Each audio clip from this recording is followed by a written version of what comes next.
And he goes short side low. The Rebels are right back in it. All alone, he's stopped by Luke West. And Kerr, What? 7 seconds is all it took for Kerr. Quick shot, scores. Jacob Goudreau. Takes a shot and buries that.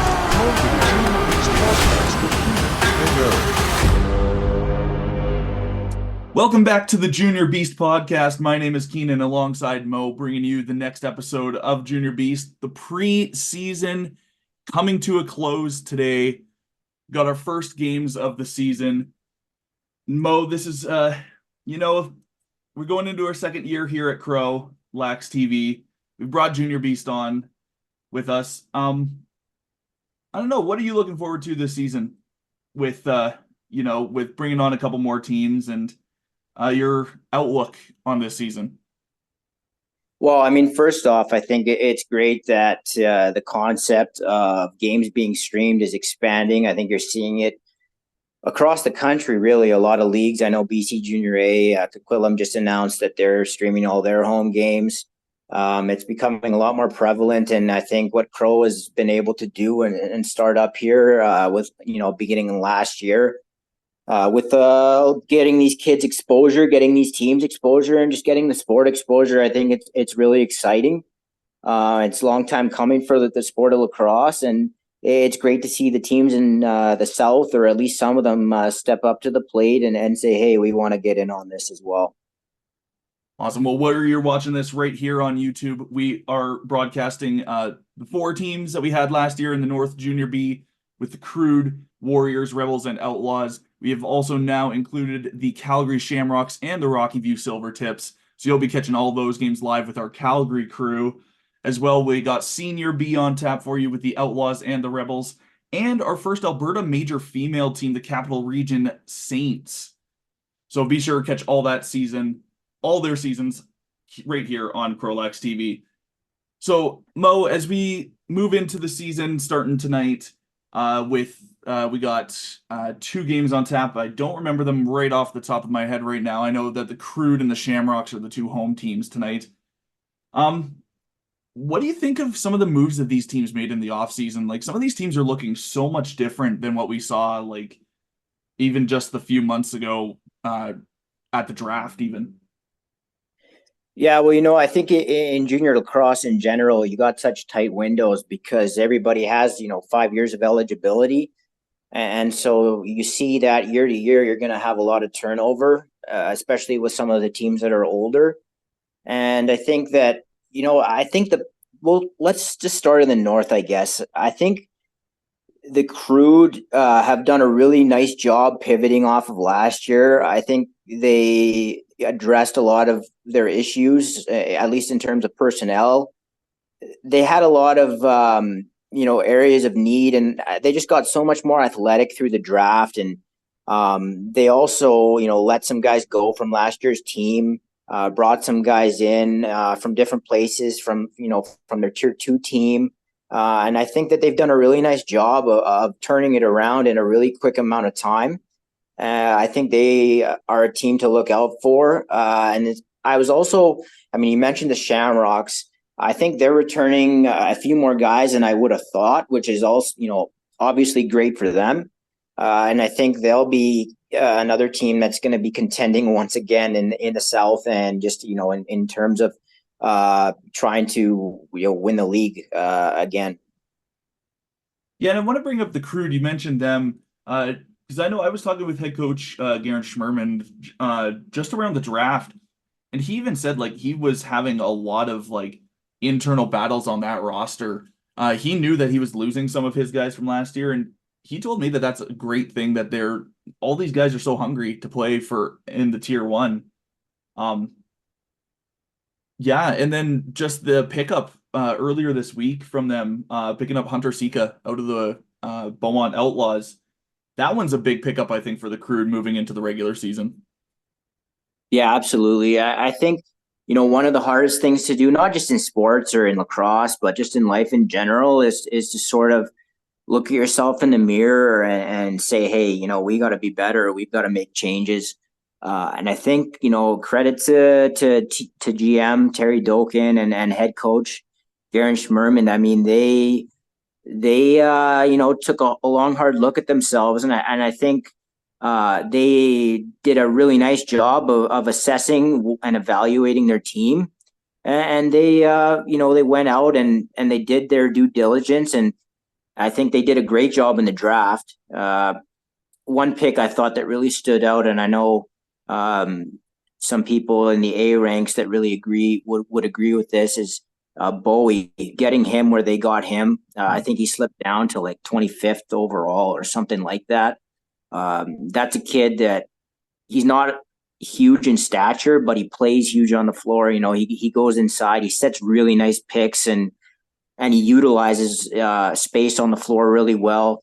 And he frees up other guys. So, I mean, getting guys like that where they got him, the Wells 12s combination, by all accounts, I haven't been able to see much preseason, but really none at all. But I've heard that Wells has looked really good in particular. And that's a kid with such a high end IQ, finds spaces on the floor, where he can be effective, and he's a finisher, and those guys are hard to find. And 12s, I coached in U16A a couple of years ago, kid that probably was the most improved in the entire league over the course of the year, and he's going to bring them a really nice game in transition. So I just think that they've done a really nice job there, and I think they deserve a lot of credit after a tough year last year.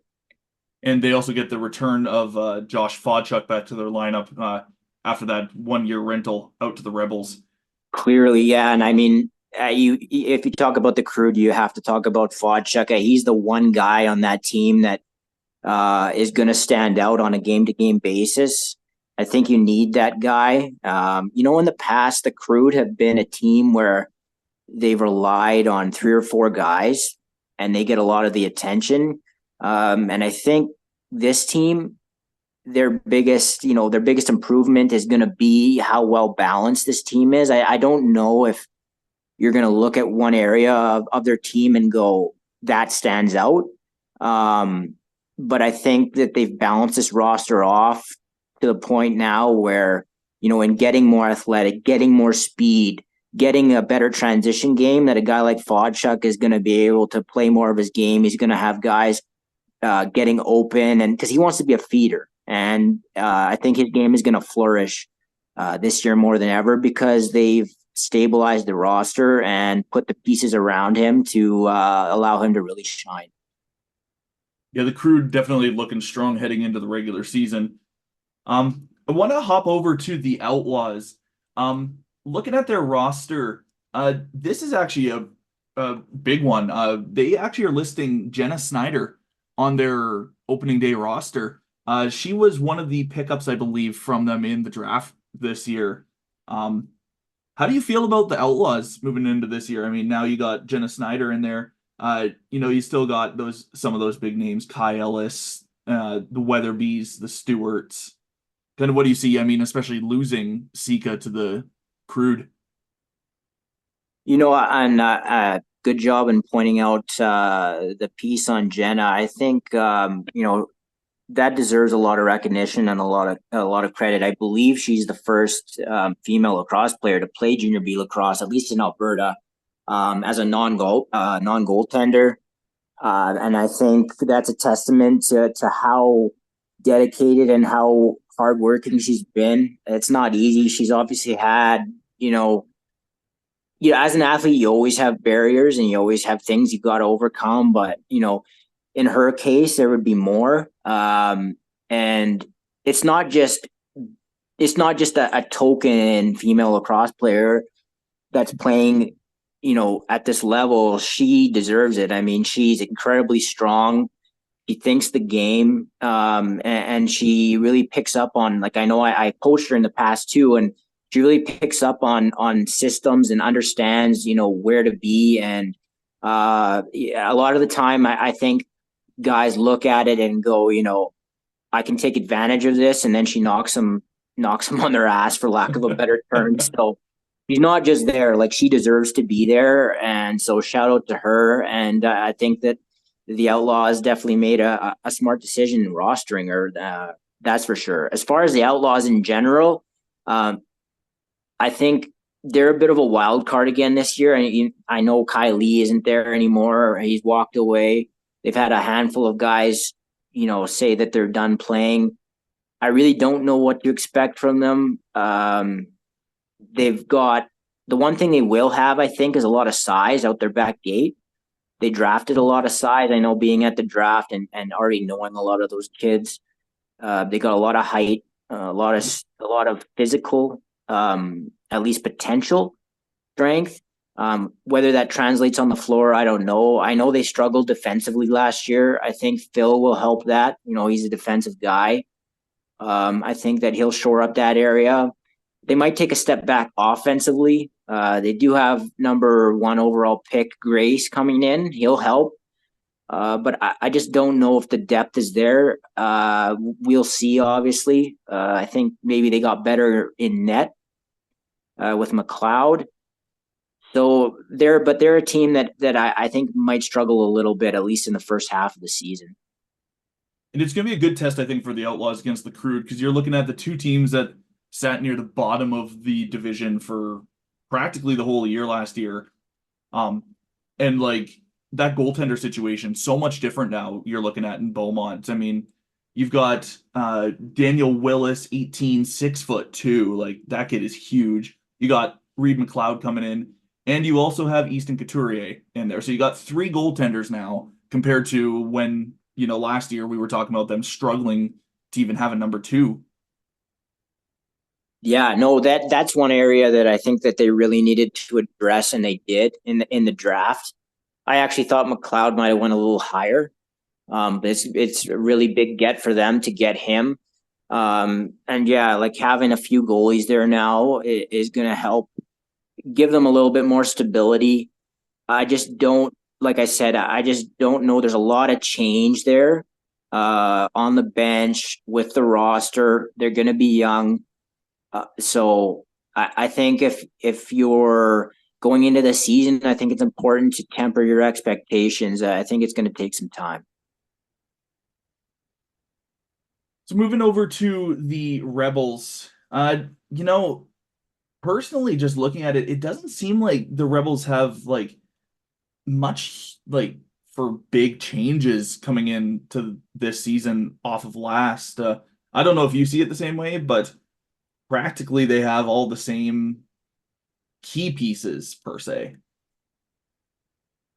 Yeah, I mean, I think yeah, that's somewhat reasonable to say, although I do think they lose a lot of offense. If you really look at it, and I saw the roster come out today, and Reed Lowe isn't listed, so that tells me that he's pegged to make the minors. And I mean, I don't want to get too much off on a tangent on this, but I know we've had discussions about this already. The fact that rosters aren't published to this point, or like just being published now with the season about to start, is something else. That's all I'll say. It's very frustrating. I think for the teams, for everybody involved. If you're coaching a tier 2 team, it's even more frustrating because you just don't know what your roster. You don't know who's available to you. You don't even you're starting the season with 15 guys because you don't know who's available. But I think from what I can tell, Lowe doesn't look like he's going to be there. That's a big loss. They obviously graduated McCallion. That's a huge loss off the right side. Fodchuk goes back to the Crude. My cousin Tarek graduated.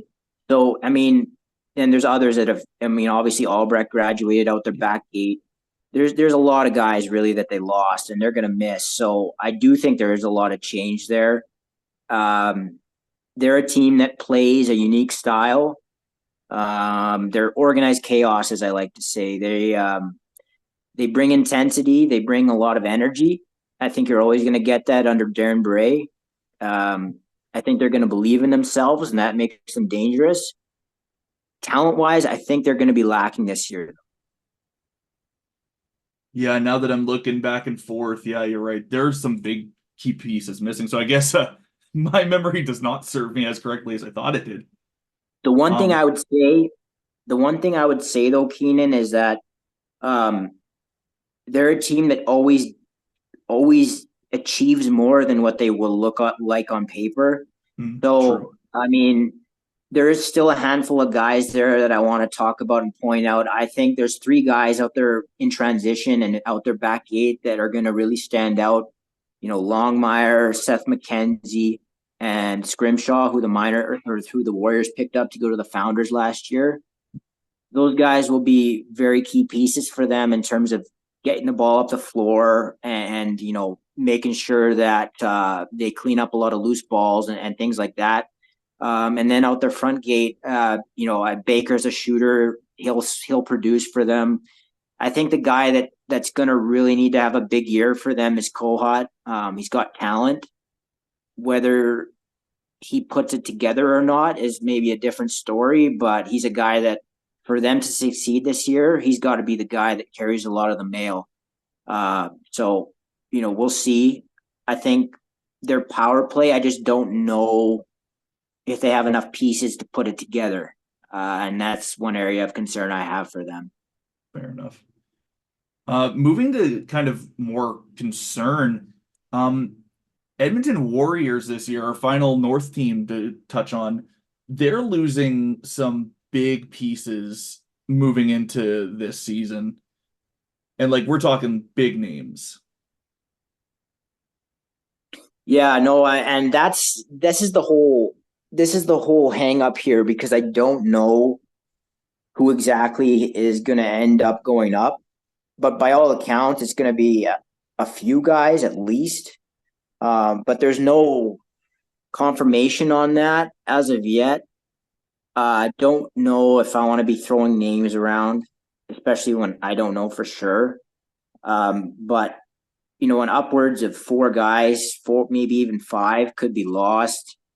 And if that's the case, then, obviously offensive coach Graydon Cornfield is going to have his hands full.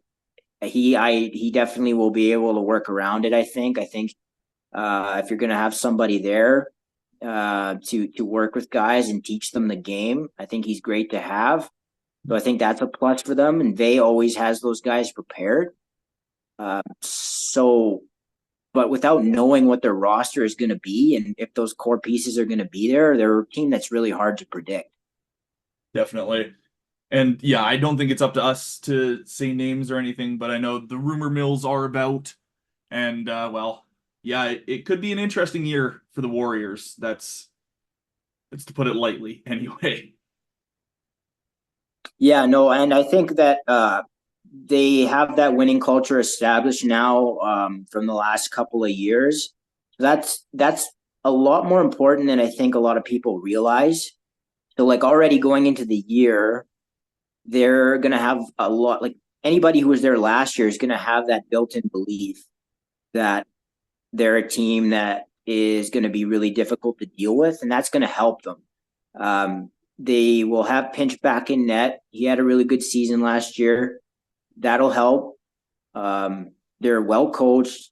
So, all those things add up to being a little bit of big positive factors.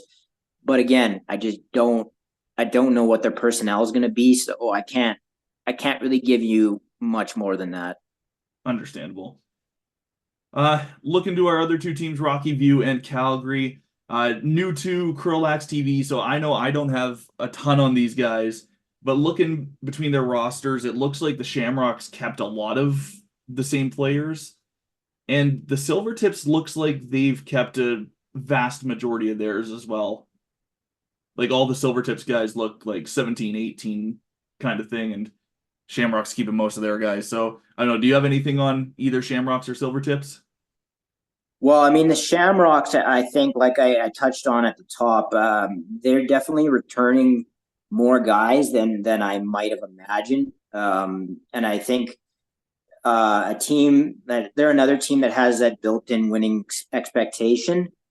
So I wouldn't be surprised if they start off the year pretty well, pretty hot. They're another team that's well coached and buttoned up. So I mean, I know they lose Janicek. Pretty sure Janisek's a Mountaineer. Junior A. So that's one loss that they will have to absorb. But, they still have Zane Fletcher. They've got Miller. They've got Kleisinger. They've got guys like that are upper end Junior B players that are going to be threats night in and night out. They still have some question marks on their team. They probably finish. I think they probably finish. We'll get to predictions later, but I think they finish pretty high in the standings. And as far as the Silvertips go, though, Keenan, from what I can tell, they look like they're losing a lot of guys, a lot of key pieces. Am I just blind? I could be blind. There's a reason I wear glasses. The, You're right. They are losing more than I expected. No, but no, I think I don't see Visti on here. Just looking at, I looked at this before and I didn't see him. I still don't see him. McCarthy's not there. Boley's not there. So I don't know. They look, and from what I was told by somebody, that they don't look like they have their goaltending from last year either. I know he had a big year. So it looks like, and I know they're hosting the provincials as well. So bit of a blow for the Silvertips. I think they're losing a little bit too much. We'll definitely see what head coach Tyler Waycott can do with the Silvertips heading into the 2024 season. So we'll move into projections. You were talking just a couple minutes ago there about projections. Let's start with the North Division, since, Crow started with the North. Junior Beast has been a very North-centric podcast per se. How do you see the North shaping up this year? So I guess we'll start from the bottom and work our way up here. I think with as much turnover as the Outlaws are experiencing, with the youth of their team, particularly their back gate, which I do think in a lot of ways will be better this year, because I think Phil will really work on that. But at the end of the day, somebody has to finish last, and I think it's going to be the Outlaws. Even though I do think that they'll have some improvements in certain areas defensively. Third, I think, going into the season, before I saw the rosters and thinking the Warriors were going to lose guys, I was thinking I might have the Rebels up a little bit higher than this. I even at one point thought they might win the division, but at this point, looking at what's going on, I have them finishing third. I just think they lose too much. And they're another team with turnover, their coaching staff. And I just don't think they're going to have enough offense. I think too much is going to be on the plate of Baker and Kohut up front and Eastwood. So I have them finishing third. And then second, now this is dependent on if the Warriors get their guys back, I have them first. But knowing what I know, unless there's unforeseen circumstances, I think they keep enough to finish second. But that's where I'll put them for now. I'll leave them in second. And I actually think the Crew are going to go from worst to first, from the outhouse to the penthouse, and I think they're going to win the North in 2024. That is a bold prediction. Personally, I don't see any faults in any of your thinking, and if I had to be honest, I have very similar reasonings that you do. I do agree Outlaws near the bottom. Again, just because of turnover, and Rebels kind of the same way.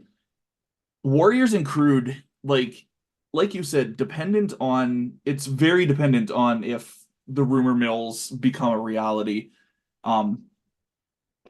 I still think I rate the Warriors a bit higher. They're riding a high right now off of a Founders Cup win. So I think the Warriors might edge out the Crude, but it's going to be very tight race at the top. That's the thing. I think the division this year will be much closer than maybe it's ever been, and certainly much closer than last year. I think last year, the regular season in general, just watching games around the league, at least in the North, really lacked intensity and energy. And I think maybe part of that was the Warriors were sort of running away with the division. And, the Rebels were right there as well.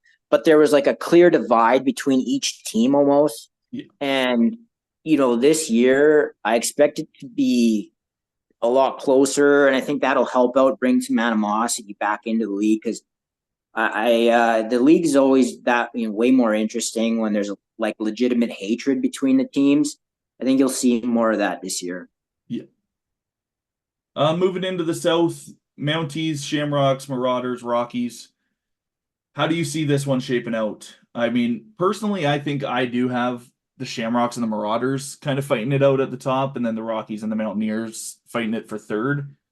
But I'm curious how you see the South Division. Yeah, I mean, that's pretty similar to what I think. I think the Mountaineers lose a lot of guys.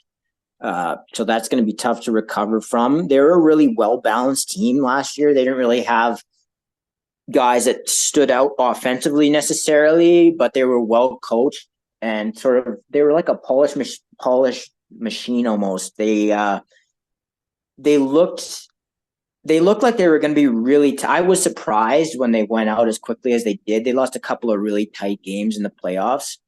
With the goaltending they had and everything, they looked really dangerous. I thought they might go on a run. We'll see how they sort of, bounce back from last year and with all the change on their roster. But the one thing in the South that I want to point out is how well that I think some of those teams are coached. I've been on record as saying before that I have a ton of respect for the Shamrocks and what they do and Crook and everything that he's done for that organization. The Tyrells with the Mountaineers, I think, do a great job. Sean, I know, somewhat well. I've talked to him a few times in the past, and he's very knowledgeable when it comes to the sport. And then the Chill, they have a great coaching staff, guys I really respect, Brett Barron and Tackaberry, and they've now added Foster to their coaching staff. So that's a lot of pedigree there. So I think that a lot of those Calgary teams, I know the Chill are in the Central, but a lot of those Calgary teams I think are in good hands.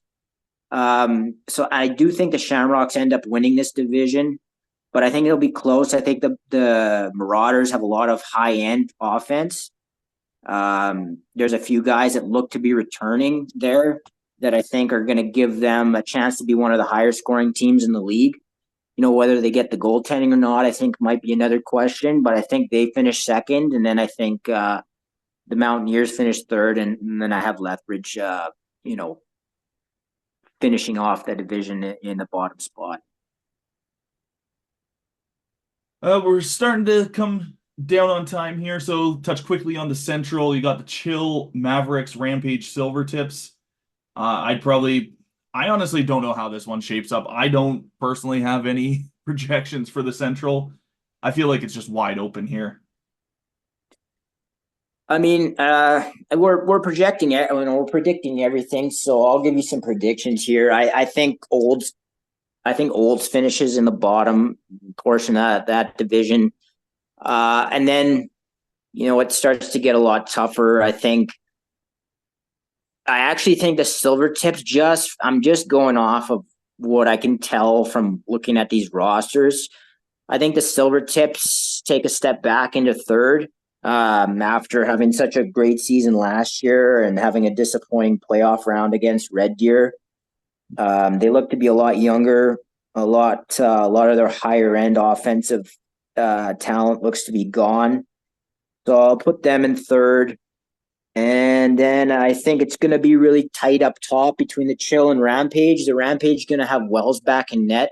And that's obviously a huge portion of their team. I think after a few down years here, the Chill find a way to win the division. A little bit too much offense. I know I saw Cash Bannister that's on their roster. He's a kid that, I played against his brother, and, his family's a big lacrosse family.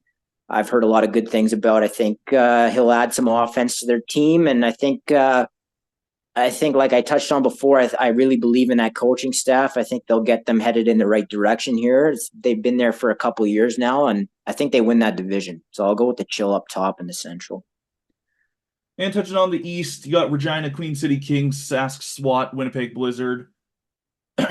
I mean, I probably personally put the Blizzard back on top, but then SWAT and the Queen City Kings kind of fighting it out there for second. I know last year the SWAT didn't do so hot, and the Blizz, I mean, made it all the way to the last game of Larry Bishop. So, how do you see the East? So I think that's Regina's division to win this year. You know, they returned Jackson Lenz. Guy had like 60 goals last year or something ridiculous like that. Their offense was, I think they averaged the most goals in the league per game, or if they didn't, they were right there with the Warriors. They've got a lot of guys that can put the ball in the net. They return most of them from what I know. The Blizzard just lose too many guys. Kluchuk gone, Delaron gone. They usually, restock pretty fast there. They don't have an A team to deal with like Saskatoon does now. So I think they'll still finish second, and Saskatoon in the basement. But other than that, I don't know anything about those two rosters aside from the Blizzard losing guys. So it's tough to give you a concrete prediction there, but I do expect Regina to win that division. I'd be pretty surprised if they don't. Fair enough. Well, if you had to pick, any teams or players to watch this year, got anybody kind of to watch? I know for me, it's the Crude and the amazing turnaround that they had in the offseason, but who would you say? I mean, I would caution though, we don't want to pump anyone's tires too much. Like these teams haven't played a game yet, right? So I think it's important to remember that, right? I don't want to, I'm not here to disrespect anyone or anything like that. I want to make that clear. We got to make predictions here, but you're right. I mean, I think they're positioned to have a very good season. So obviously, yeah, I'm looking forward to seeing these teams play. But I don't know, as far as like, you want like a single player to watch? Like, is that what you're asking? It doesn't necessarily have to be even a player to watch, just like kind of something that's on your radar heading into the season. I know it's really early to be making these who to watch, what to watch predictions, but I think maybe just looking at the landscape overall, maybe just to watch for how tight I think a lot of these standings and a lot of these divisions are going to be. Yeah. The junior A teams lost a lot of guys. The Mountaineers lost a ton of guys. The Miners lost a handful of guys. The Raiders lost most of their core. So what does that mean? That means a lot of guys being plucked up from junior B. And what does that mean? It means the junior B teams are going to look a lot different. And a lot of the names that you would probably know looking around the league aren't around, which means that teams are going to look a lot different. So I think there's going to be a lot more parity. I think a lot of teams have a real shot this year. So I would just look for that. I would look for a lot of competitive energy this year. I would look for a lot of tight games, and I would look for a lot of rookies to have bigger years. I think Grace will have a good year with the Outlaws. I think, the guys I touched on with the Crude are going to have very strong years. The Warriors are going to need guys to step up offensively for them with the guys that I think they're going to lose. So, there's a lot of guys that I think you can watch for, but yeah, just that the tightness of the standings, I guess I would say I would look out for. Well, thank you so much for tuning into Junior Beast this week. We'll be back at you next week with another episode recapping the first week of action. Your 4 games on slate for Krulax TV this weekend. You got the Mounties and the Shamrocks, 8 p.m. tonight. That is at the Stu Peppard Arena. Got Outlaws visiting the Crew, Jerome Aginla, 8 p.m. start as well.